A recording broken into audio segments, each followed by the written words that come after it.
상황에도 난 예배하네. 긴 곳에서 난 예배하네. 상황에도 난 예배하네. 긴 곳에서 예배하네. 상황에도 난 예배하네. 긴 곳에서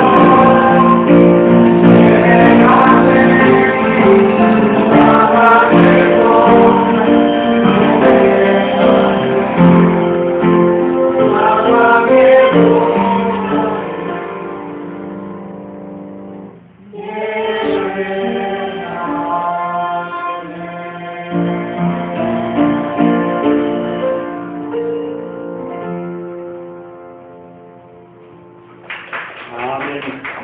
아멘. 부르신 곳에서 나는 예배합니다. 그리스도인들에게 주어진 가장 큰 축복은 예배할 수 있는 은혜입니다. 할렐루야입니다. 우리 지난 수요일은 우리나라가 일제로부터 광복이 된 지 67주년이 되는 날이었습니다. 우리는 일본이 우리를 집어삼켜서 수화를 시켜서 이 민족, 이 나라를 없애고 일본화하려고 했지만 하나님은 이 나라를 포기하지 않고 해방시켜 주셨습니다. 일본이 우리를 없애려고 역사책을 다 들여다가 불태웠습니다. 그래서 단군이 36대인가요? 근 2000년 가까이 내려오던 단군 역사를 하나의 간단한 신화로 만들어서 백성들을 모르게 만들었습니다. 그렇게 긴 역사책을, 단군의 역사책을 전부 다 수거해다가 다 불태워버리고 일본 학자로 인해서 신화를 쓰게 만들어서 이 나라의 뿌리를 없애버리려고 했습니다. 이 나라에 내려오는 그 유구한 무궁화를 뽑아버리고 거기다가 사쿠라, 벚나무를 다 심어서 이 나라를 일본 선지로 만들려고 했었고요. 이름 다 뺏겼지요. 글 다 뺏겼지요. 말 다 뺏겼지요. 남아있는 것이 하고는 없었습니다. 그런데 빼앗긴 중에서도 그들이 우리에게 빼앗을 수 없는 것, 우리의 민족성과 신앙입니다.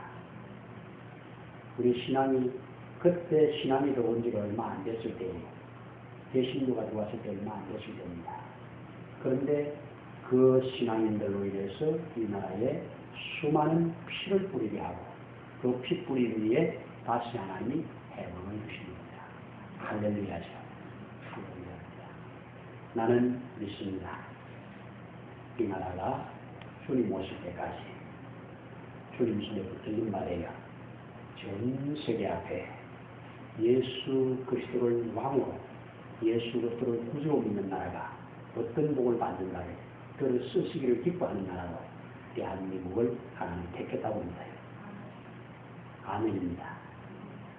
예수님이 올 때까지는 지중해를 중심으로 해서 이 아시아권에서 큰 서쪽에 붙어있는 지중해에 붙어있는 이스라엘 그 조그만 가나안 땅을 택하셔서 전 세계에 하나님이 함께하는 나라가 어떤 나라인가를 보여주셨습니다.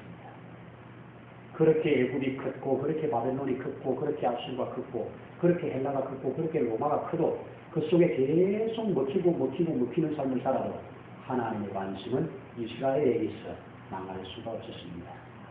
이스라엘을 집어삼켰던 애굽은 망했고 이스라엘을 집어삼켰던 바벨론도 망했고 헬라도 망했고 다 망했습니다. 로마까지 다 망하지 않았습니다. 그러나 이스라엘은 안 망했습니다. 나라는 망했어도 하나님의 택하신 민족으로 인해서 전 세계에 가장 큰 영향력을 미쳤습니다. 언제 그 영향력이 믿고 끝이 났냐? 2차 대전 이후에 그 전으로 대한민국의 복음이 들어오면서 그 촛대는 완전히 한국으로 나는 옮겨졌다고 믿는 사람입니다. 지난번 5월달인가요?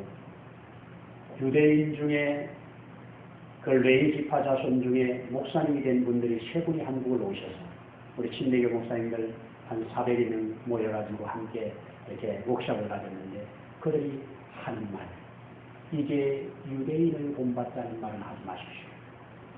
우리는 대한민국을 본받으려고 합니다. 할렐루야. 지금까지 얼마나 많은 세계 사람들이 유대인의 교육, 유대인의 신앙, 유대인의 가정, 유대인의 이 도덕, 유대인의 법을 배우자고 얼마나 많은 세계 사람들이 그렇게 했습니까? 근데 정작 유대인의 그 아론의 계열에 있는 그 제사장 가문에 있는 그 목사님 모셔서 지금 유대인은 못 말씀하십시오. 하나님을 떠났습니다. 그리고 이스라엘의 수도인 텔아비브는 지금 개인들로 인해서 동성연애의 충분이 되어 있습니다. 만약 소돔과 고모라를 재현시킨다면 소돔과 고모라보다 텔아비브는 더 악하고 음란한 도시가 됐습니다. 그런데 자기는 서울에 와서도 대한민국을 보고 이 나라야말로 하나님이 살아있는 나라. 그래서 우리는 당신들을 배우기 원하니 당신들이 새롭게 받은 이 복음을 우리 유대인들에게 전해달라고 부탁하는 것을 들었습니다. 얼마나 기분이 좋은지. 그러나 기분 좋은 걸로 만족하고 있으면 안 되지요. 받은 복음을 계속 복음대로 살아내는데 능력이 있는 겁니다. 아직까지 하나님은 대한민국을 그렇게 붙잡고 역사하는 줄로 내가 믿습니다. 오늘 읽은 성경 보면 유대인들의 명절, 불임절이 나오는 기원입니다. 불임절이라는 것은 우리말로는 해방절입니다. 우리가 아는 대로 배경을 보면 이스라엘 나라가 망해버렸습니다. 망한 지가 586년에 망해서 이 사건이 475년이니까 한 90년 후의 일입니다. 이렇게 90년이 아니라 586년, 476년이니까 110년 정도. 110년 정도 후에, 나라가 망한 후에, 나라가 아직 건립되지 않은 때입니다. 망한 지 70년 만에 고레스라는 왕을 통해서 이스라엘 백성들을 고향으로 돌아가도 좋다는 허락을 합니다. 그때 많은 사람들이 고향을 그리워하던 노인들이 70년 만이니까 그때 노인들이 자손들을 데리고 우리 고향 예루살렘으로 돌아가자고 때를 지어서 돌아온 사람들이 거의 5만이 됩니다. 이 사람들이 돌아와서 뭘 했는가? 돌아온 지 2년째 되는데 538년도에 돌아오는데 돌아온 지 2년 후에 성전을 건축합니다. 그때 성전을 건축하는데 도비아 선발랏이라고 하는 이런 사람들이 일어나가지고 방해를 합니다. 성전 건축을 방해. 이 성전 건축을 방해해서 결국 성전이 스톱이 돼요. 스톱이 돼가지고 얼마 동안 스톱이 되느냐? 20년 동안 스톱이 돼요. 그때 하나님은 학계 스가랴를 보내서 저들의 마음에 다시 신앙의 부흥을 일으킵니다. 하나님의 성전을 다시 짓자. 하나님의 영광을 우리가 보기 위하여 성전을 짓자. 어찌 너희 집은 판자로 잘 지어놓고 하나님의 성전은 이렇게 초라한 모습으로 놔두느냐. 이래서 우리가 무슨 복을 받겠느냐. 이러면서 그들에게 신앙 부흥 운동을 일으키니 그들이 있는 거 없는 거 다 풀어서 성전을 지어 봉헌하는 것이 스룹바벨의 성전입니다. 그 스룹바벨 성전을 지어서 봉헌한 것이 516년이니까요. 그래서 이제 성전도 짓고 이쪽에서 조금 안정된 생활을 하고 있을 때 저쪽에 아직도 페르시아의 땅에 살고 있는 사람들, 그 사람들에게 큰 위기가 왔습니다. 그것이 한 30년 후의 일이에요. 저쪽에 무슨 일이 일어났느냐?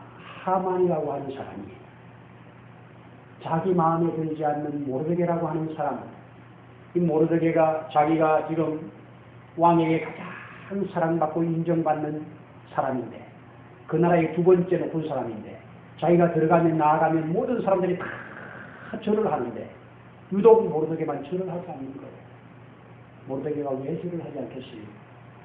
우리가 이방 신 앞에 절하다가 이렇게 포로로 잡혀왔는데 저렇게 사람을 신격화시켜서 절하는 저에게 나는 할 수 없다.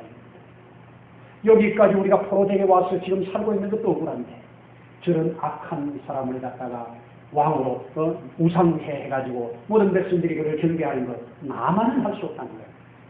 그래서 이거 안 하고 신앙절개 지키다가 자기 생명만 아니라 자기가 속한 민족을 다 죽여버리겠다고 하는 하만의 계략이 나오는 겁니다. 사단은 예루살렘에 다시 돌아오는 사람들이 하나님의 성전 지으려고 하는 것을 강하게 막았습니다. 20년 동안 막았으나 하나님의 사람을 위해서 다시 일어났습니다. 이제 저쪽에 여기서는 이제 끝났으니까 다시 저쪽에 있는 유다인들을 싹 내려버리려고 하는 겁니다. 저쪽에 있는 유다인이지만 예루살렘도 페르시아 안에 있습니다. 페르시아라고 하는 전체 안에 예루살렘이라는 도시가 있습니다. 그 법은 예루살렘까지 포함하는 법입니다. 불과 30여 년 전에 하나님의 성전을 봉헌하면서 하나님의 영광을 본 그 사람들이 있는 거기에 온 페르시아 127도에 살고 있는 모든 유대인들은 한날 한시에 다 죽여버리겠다는 것이 계략입니다. 여러분, 성경을 읽어보면 사단은 하나님의 거룩한 혈통을 끊어버리려고 끊임없이 도전해 왔었어요. 하나님께서 약속한 여자의 후손으로 올 그 메시아를 끊어버리려고 끊임없이 도전해 왔습니다. 그런데 그 도전을 우리 주님은 이기셨어요. 하나님이 이기셨어요. 자, 이 하만이라고 하는 사람, 아각이라고 하는 사람을 성경을 읽어보면 5번을 아각사람 하만 하면서 그의 뿌리를 밝혀주고 있습니다. 자, 성경을 보면 아각사람 하만이라고 하는데 3장 1절에도 3장 10절에도 8장 3절에도 8장 5절에도 9장 24절에도 또 이렇게 해서 5번이나 아각사람 하만이라고 아각사람이라고 그를 뿌리를 가르쳐주고 있습니다. 아각사람이 누구냐? 아말렉 사람입니다. 아말렉 사람을 때때로 아각이라고 해요. 아말렉은 어느 사람이냐? 출애굽기 17장에 보시면 하나님이 그렇게 말씀합니다. 출애굽기 17장 16절에 내가 아말렉 사람과 영원한 대적이 되어 싸웁니다. 하나님의 대적 아말렉. 왜 하나님의 대적이 되었는가? 하나님의 왕인데 이스라엘 백성들을 애굽에서 끄집어내가지고 이제 하나님이 앞서서 자기 백성들을 데리고 새로운 나라를 만들기 위해서 하나님이 앞서가는데 이것을 가로막은 거예요. 이것을 가로막은 저를 너는 나의 대적이다. 영원히 나의 대적이다. 이래가지고 하나님이 그때 싸우시는데 어떻게 싸웁니까? 우리 여호수아 대장, 군대 대장 여호수아를 앞세워서 싸움을 붙었습니다. 모세는 산꼭대기 올라가서 손을 들고 기도합니다. 손이 올라가면 이기고 손이 내려가면 지는 것은 전쟁은 여호수아의 칼에 있다는 게 아닙니다. 하나님의 능력에 있다는 겁니다.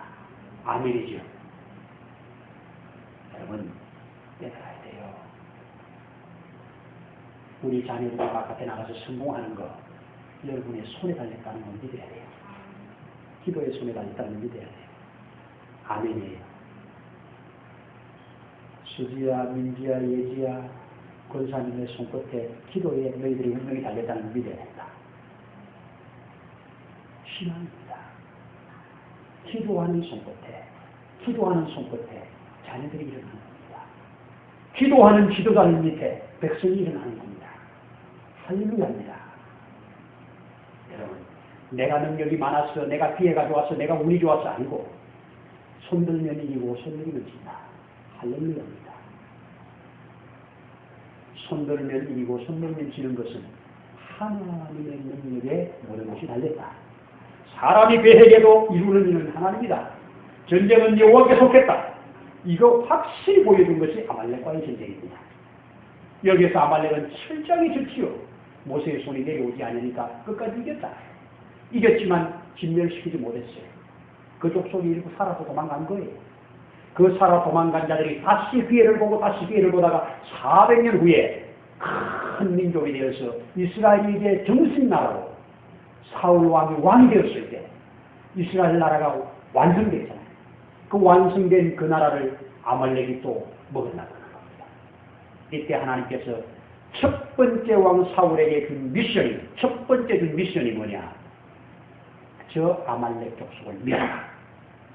너의 군대를 데리고 와서 아말렉 족속을 멸하라. 내가 너와 함께 하지마. 이것이 사울이 받은 첫 번째 미션입니다. 이 미션을 가지고 사울은 들어갔습니다. 들어갔는데 정말 아말렉에 힘없이 무너지는 거예요. 다 첩포화시켰습니다. 왕과 왕손들을 잡아왔습니다. 임의로 잡아왔습니다. 죽여버렸으면 끝났는데 안 죽이고 잡아왔다가 그 잡아온 사람들 중에 살려준 사람이 있습니다. 그 살아남은 사람이 아각의 조상입니다. 그러면 이 전쟁은 천년간의 전쟁입니다. 사울이 진멸하라고 하는 것을 진멸하지 못하는 것을 하나님은 이 믿음의 사람 모르게를 등장시켰어. 지금 상황으로 모든 현실로 볼 때는 계란을 가지고 봐야지. 하만은 그 아수르의 모든 군대를 움직일 수 있는 파워가 있는 사람. 어마어마한 파워를 가지고 있는 사람. 왕을 좌지우지할 수 있는 파워 있는 사람. 이 사람을 지금 조그만 모르드게와 전쟁이 붙은 겁니다. 그러나 모르드게 뒤에는 누가 계십니까? 하나님 계십니다. 할렐루야입니다. 하나님이 모르드게 편이거든요. 그래서 모르드게가 지금 전쟁을 붙는 겁니다. 마치 다윗이 너는 창과 칼을 가지고 나오지만 나는 만군의 여호와의 이름으로 나간다 하는 골리앗 앞에 싸움처럼 그렇게 한 거예요. 그럴 때 이제 이 전쟁이 붙었는데 하만이가 이 모르드게와 속해 있는 사람들을 다 죽여버리려고 왕에게 계략을 짜서 음모를 짜서 왕에게 도장을 받는 장면이 3장에 나옵니다. 어떻게 도장을 받느냐? 왕이 시에 들어서서 왕이 지금 이 큰 나라 많은 민족들을 다 통일하고 이렇게 태평성대를 누리는데 이 여러 민족들 중에 특이한 민족이 하나 있습니다. 그 특이한 민족들은 우리들이 가지고 있는 법과 달라서 언제든지 폭동을 일으키고 언제든지 반역을 일으킬 사람들입니다. 이러니 이런 것들은 사전에 싹 청소를 해버려야 됩니다. 못된 싹은 미리 잘라버려야 됩니다. 그러니 앞으로 우한거리를 만들지 말고 지금 싹 잘라버리세요. 그렇게 하신다면 제가 왕의 국고에다가 1만 달란트를 드리겠나이다. 어마어마한 돈입니다. 1만 달란트를 드린대요. 그랬더니 왕이 1만 달란트에 그냥 넘어가가지고 그래 이맘대로 하고 도장을 줘버립니다. 그래서 그 도장을 찍어서 이제 반포하는데 1월 달에 제비를 뽑았는데 제비가 12월 달에 나온 것은 은혜입니다. 기간을 많이 준 거예요. 12개의 제비를 뽑았는데 제일 끝에 나온 것은 축복이잖아요. 여러분 사람이 제비 뽑아도 결과는 하나님께 나온다는 믿어야 돼요. 이래서 제비가 이제 12월 달에 뽑혔는데 그 기간 동안 이게 뭐 하는 기간입니까? 기도하는 기간입니다. 그 기간 동안 준비하는 기간입니다. 이제 그 기간 동안 대처하는 기간이에요. 이래서 전 지역에 흩어져 있는 유대인들은 전부 큰 슬픔에 빠진 거예요. 죽음의 날을 받은 거예요. 여러분 죽음의 날을 받아놓고 산다는 거 얼마나 기가 막힙니까? 교도소에서 사형수들은 재소자들도 함부로 안 하잖아요. 이 사람들은 더 이상 형벌받을 게 없잖아요. 그런데 날짜는 안 받아놓고 있기 때문에 불안하기도 하지만 사형한도는 받아놓고 날짜가 없잖아요. 언제 죽을지 모르잖아요. 그러니까 늘 불안한 거지. 근데 이제 뭐 한 10년이 넘도록 사용을 안 하니까 이제 안전하다 하고 그냥 있는 거예요. 여러분, 지금 불과 11달 정도의 남은 시간에 그때가 되면 모든 유대인은 남녀노소를 막론하고 다 죽는다고 하는 이 법이 비밀리에 이루어진 법이 아니에요. 공개적으로 선포된 법이에요. 모든 나라의 모든 족속들의 방언으로 모든 족속들의 말로 전부 다 선포가 된 거예요. 그러니까 모르는 사람은 아무도 없는 거예요. 전부 마음마다 다 선포된 거예요. 한날 한시 유대 민족은 다 죽이고 유대인들이 가지고 있는 재산들은 죽이는 사람을 마음대로 뺏어라. 얼마나 좋은 법이에요. 힘 있는 사람이 얼마나 좋은 기회예요. 저것들은 이제 기회를 가지고 어떤 유대인들이 돈을 많이 가지고 있나, 어떤 유대인들이 재산을 많이 가지고 있나, 어떤 유대인들이 뭘 가지고 있나 전부 뒤에서 조사할 거 아니에요. 그리고 그날이 날짜가 되자마자 그 집에 들어가서 먼저 죽이고 취할 거 아니에요. 정말로 끔찍한 날 아닙니까? 정말로 끔찍한 날 아닙니까?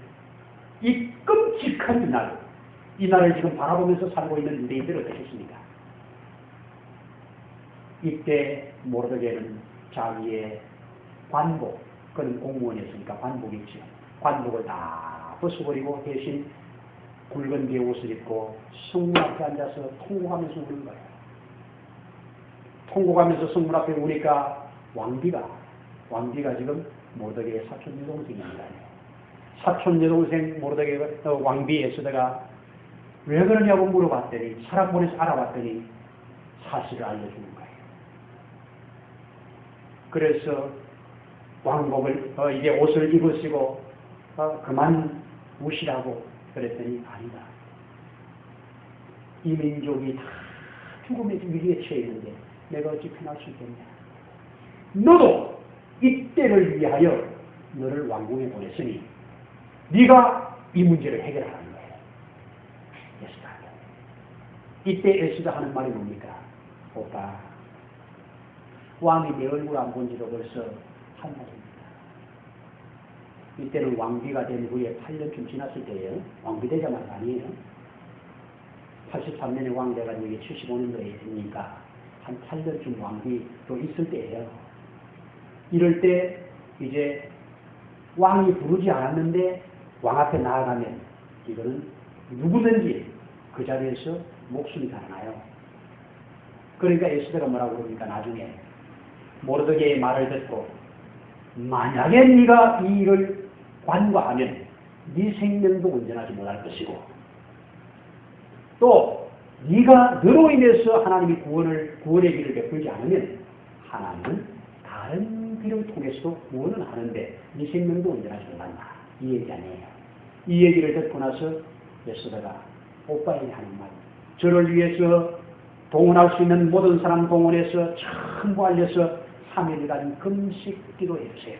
나도 3일 동안 식음을 전폐하고 금식한 후에 왕에게 나아가겠습니다. 죽으면 죽음으로 나아가겠습니다. 이때 나온 그 말이 그 유명한 죽으면 죽어입니다. 우리 지난번에 올림픽에서 금메달 딴 그 친구, 유도의 누굽니까? 그 친구가 죽음이라고 싸웠더니 졌는데 이제는 죽기를 각오하고 싸웠더니 뭐 이겼다나 뭐 이상한 말 하더라. 자, 어쨌든 죽으면 죽어야. 에스더는 내 한 목숨 바쳐 우리 민족이 산다면 내가 죽겠다는 겁니다. 어차피 이래 주거나 저래 주거나 마찬가지잖아요.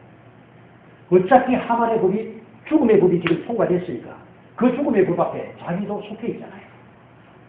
그런 이래 주거나 저래 주거나 마찬가지니까 이제 죽음을 각오하고 나가는 거예요. 왕 앞에 나갔습니다. 왕이 받아들여 주었습니다. 할렐루야. 그때 성경을 이렇게 표현합니다. 심히 아름다워 보였대요. 금식하고 나가는 그 모습이 아름답게 보였대요. 웬일이야? 30일 동안 얼굴을 안 봤는데 갑자기 나타나니까 웬일이야? 너무 반갑게 맞아주는 거예요. 무슨 일이냐? 별일 아닙니다. 하도 얼굴 본 지가 오래돼서 제가 왕에게 조그만 잔치를 하나 준비했으니까 이 잔치에 오셔서 좀 즐겨주세요. 여러분 에스더를 읽어보면 1장부터 끝까지 잔치 내용입니다. 1장에는 무슨 잔치? 왕이 온 방백들을 위한 잔치를 며칠간 해요? 180일간 해요. 180일이면 6개월이죠.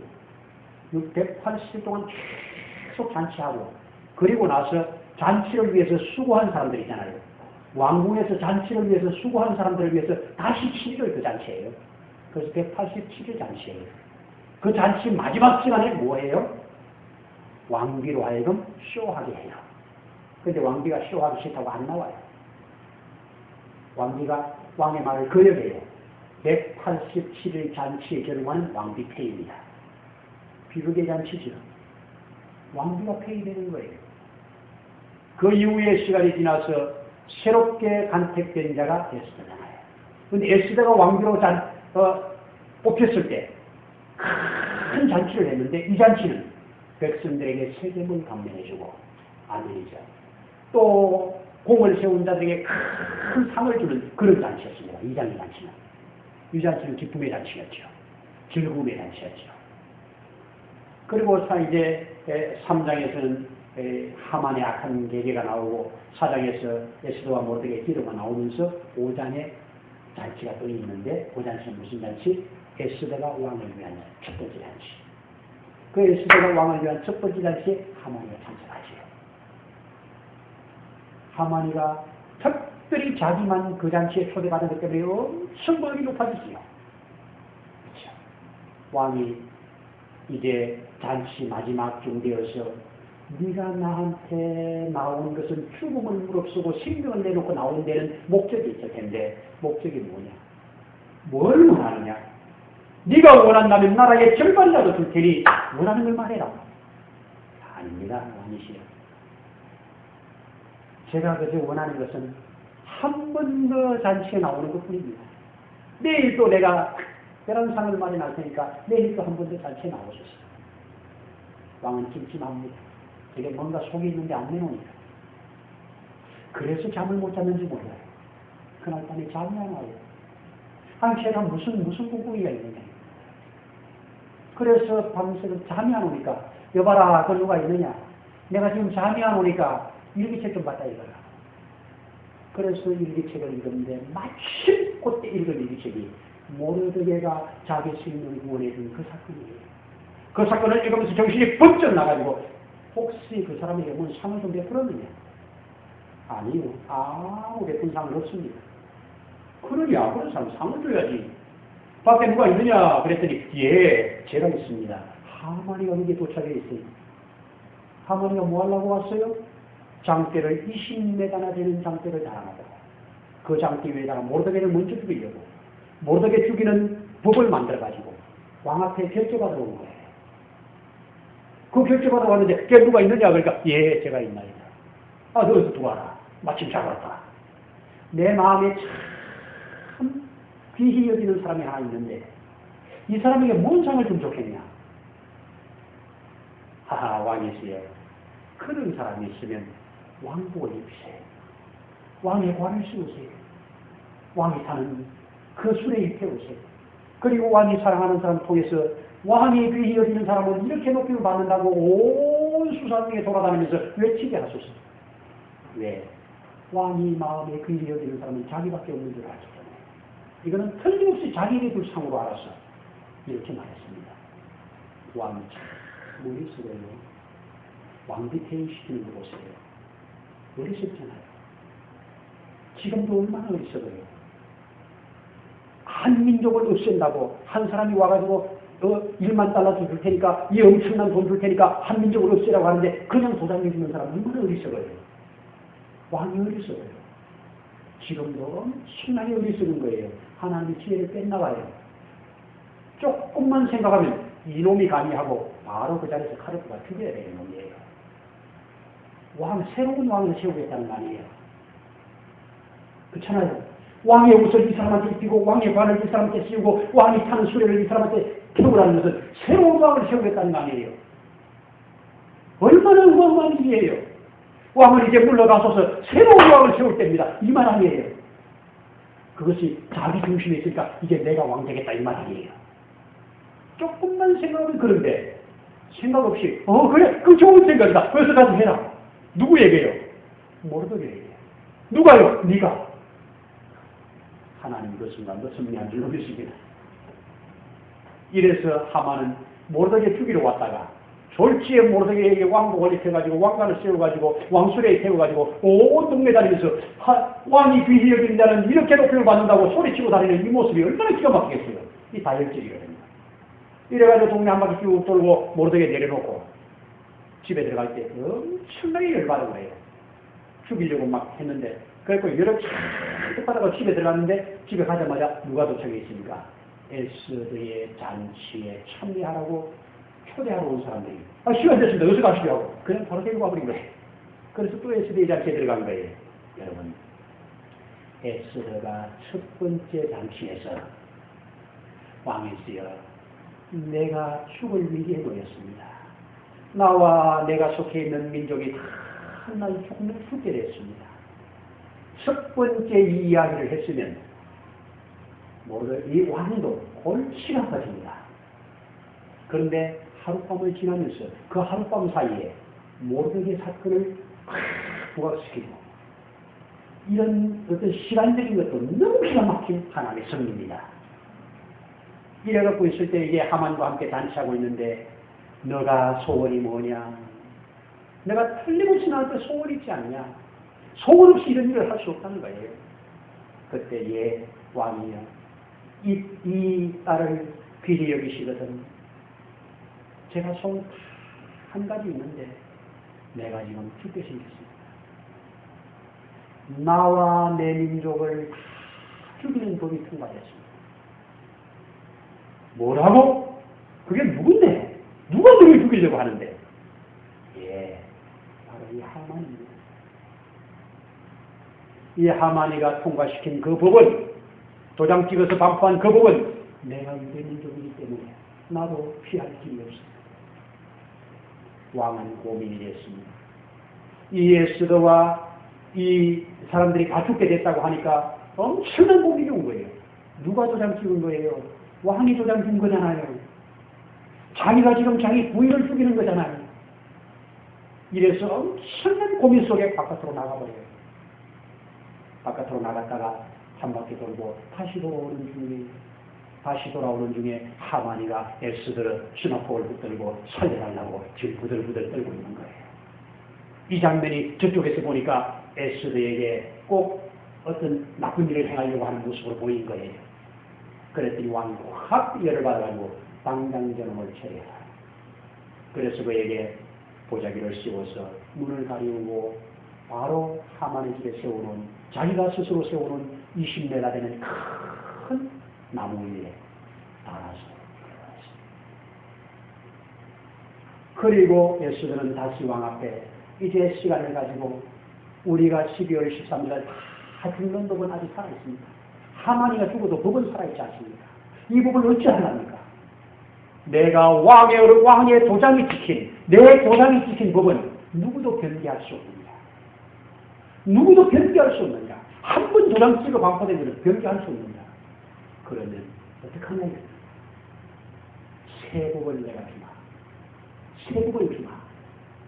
너희로 죽음의 법에서 다시 살 수 있는 법을 주마. 이래서 새 법이 선포된 겁니다. 누구든지 너희를 해하는 자는 다시 너희가 대적해서 그들을 해할 수 있다는 법입니다. 여러분, 한 나라에 두 법이 존재했습니다. 없어진 거 아니에요? 무슨 법이 존재했어요? 사망의 법이에요. 12월 13일 다 죽는 법이에요. 그런데 그 뒤에 번포된 법은 뭐예요? 저들에게 죽지 말고 살아가는 법이에요. 생명의 법이에요. 여러분, 에덴 동산에서 쫓겨날 때 사망의 법에 인류는 다 빠졌습니다. 지금도 사망의 법은 살아있습니다. 죄와 사망의 법에 의해서 이 세계 살 사람들은 다 죽습니다. 그런데 이 죄와 사망의 법을 누가 깨뜨리느냐? 생명의 성령의 법으로 깨뜨린 분이 예수님입니다.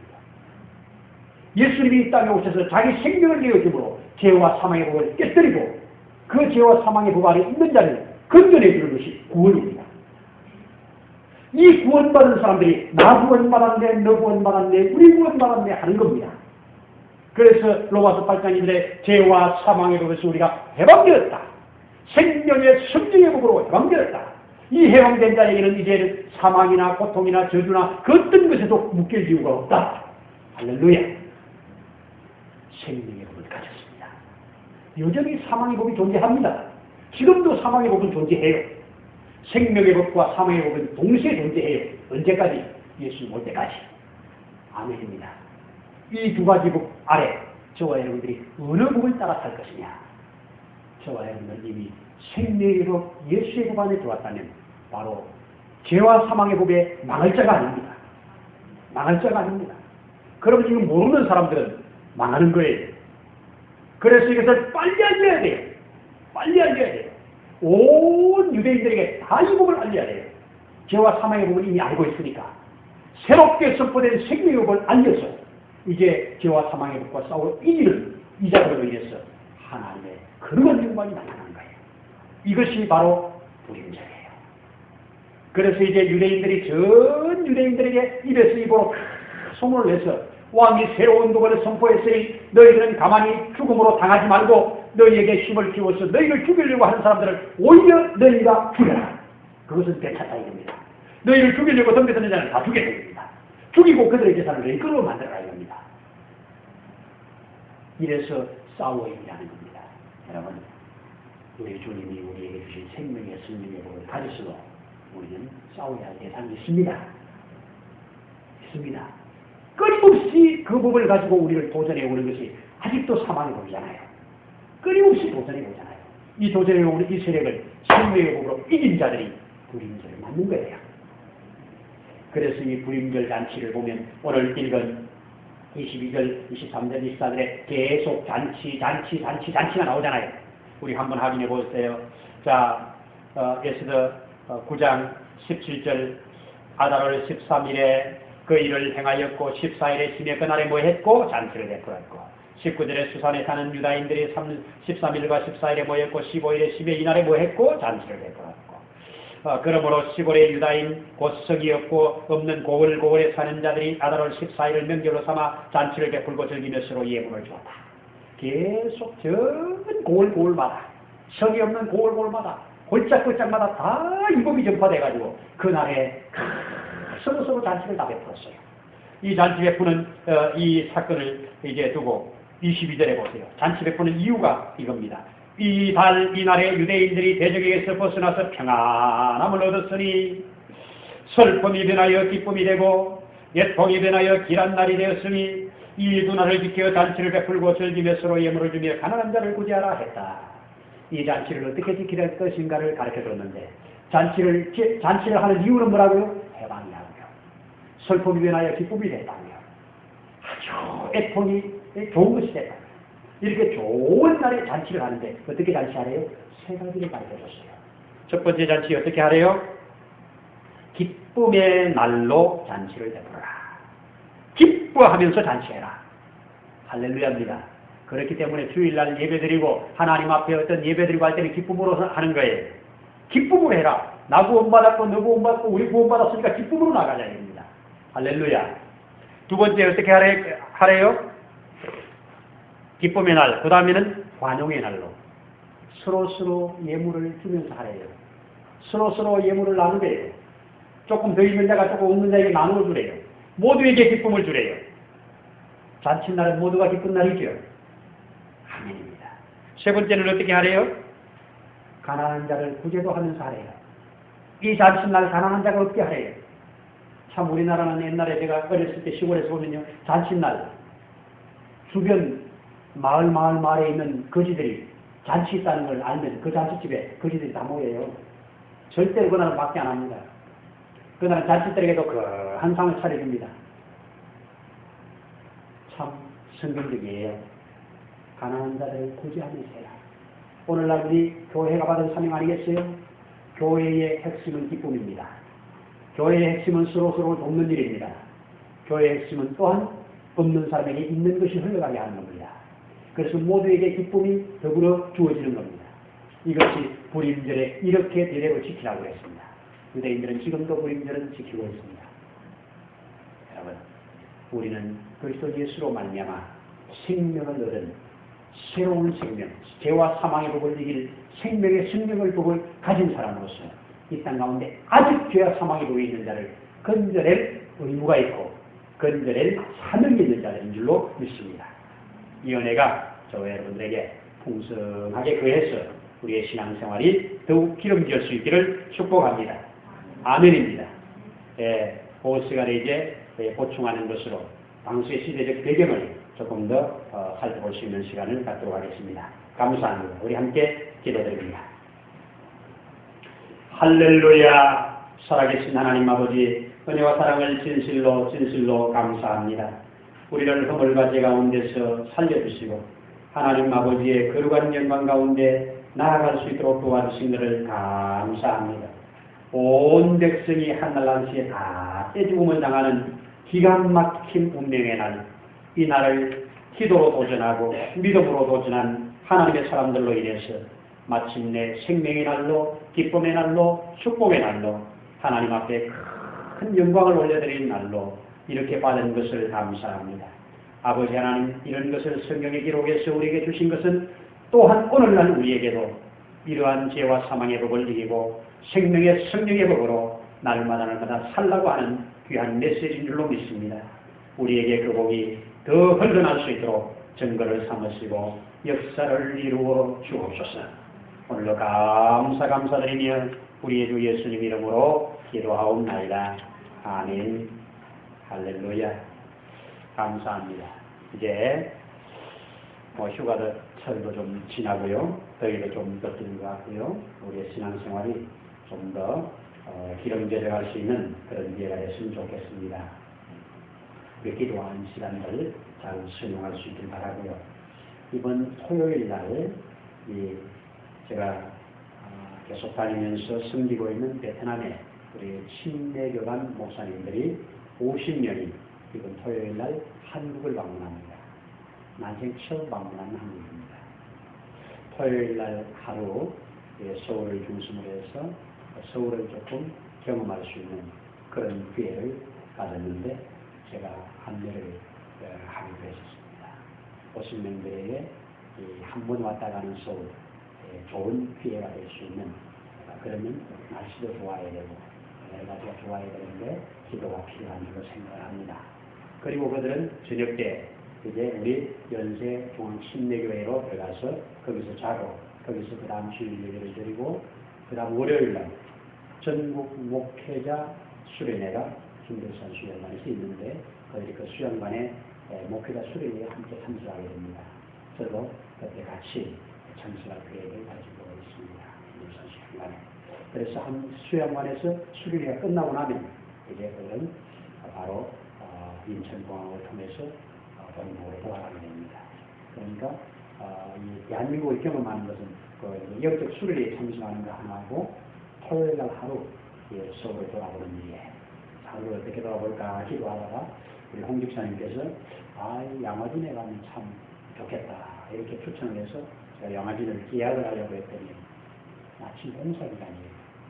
공사기간에 가서 10월 달까지 사람을 안 봤는데 그 외에 어떤 곳을 어떻게 잘 하루를 사용할 것인가 그래서 지금도 기도하고 있는 중입니다.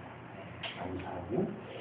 여러분들 기도해 주시면 그 중에는 상당수가 저와 함께 신학교에서 같이 공부를 하고 있는 제자들이 상당수가 있습니다. 이런 것 저런 것 생각하면 감사한 일입니다.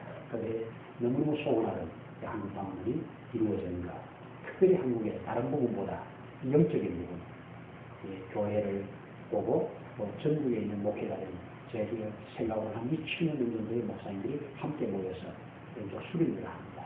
이런 어떤 영적 열비, 이런 것들을 그들이 받아서 간다면 베트남에 큰 부흥을 일으키는 계기가 될 것이다. 그렇게 믿습니다. 감사합니다. 이제 우리 드려진 헌금을 하나님 앞에 봉헌하는 시간을 갖도록 하겠습니다. 찬송 우리 함께 내게 있는 모든 것 71장 하면서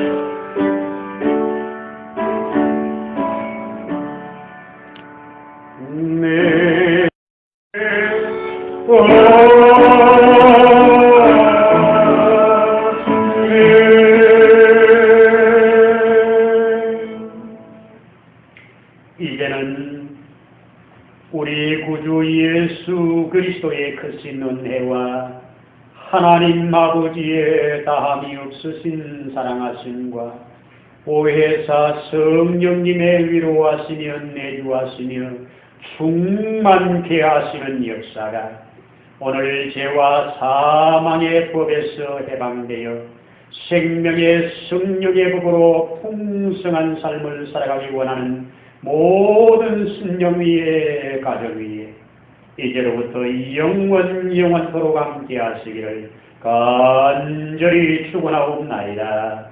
아멘.